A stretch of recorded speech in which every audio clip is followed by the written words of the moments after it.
होता है वो ये होता है कि हमें सबसे पहले अपने नोट्स को पढ़ना है, उसके बाद नोट्स को अच्छे से याद करने के बाद हमें अपने मॉड्यूल पर जाना है, अपनी क्वेश्चन प्रैक्टिस पर जाना है और उन्हीं क्वेश्चंस को हमें बार बार करते रहना है। और उसके बाद हमें मॉड्यूल अच्छे से सोल्व करने के बाद हमें एनसीईआरटी पढ़ने पर जाना है, वो क्योंकि एनसीईआरटी की कई लाइनें ऐसी होती है जिनसे रिलेटेड क्वेश्चन अगर हम देख लेते हैं तो ही हमें वो समझ आती हैं अच्छे से।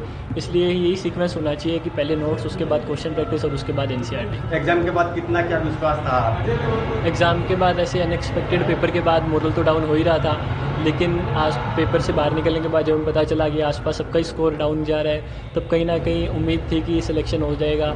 थोड़े दिन बाद पता चला किसी कोचिंग में इतना स्कोर आया ही नहीं है, तब एक अच्छी रैंक की उम्मीद भी थी। और लेकिन फर्स्ट रैंक की उम्मीद तो मुझे लास्ट तक नहीं थी, पेपर के बाद ही कंफर्म हुआ। जो है आपने किस तरह से कितने घंटे प्रतिदिन तैयारी की? देखिए, कोचिंग के अलावा 6 to 7 आवर्स की सेल्फ स्टडी करनी चाहिए आपको, तभी आप अपनी सारी चीज़ें, नोट्स, एनसीईआरटी मॉड्यूल कवर कर पाएंगे। परिजनों का किस तरह से सहयोग रहा? परिजनों ने कभी मेरे को प्रेशराइज नहीं किया। अब चाहे परफॉर्मेंस ज़्यादा अच्छी हो चाहे बुरी, उन्होंने हमेशा मेरे को यही कहा कि अपनी मेहनत लगातार करते रहना है।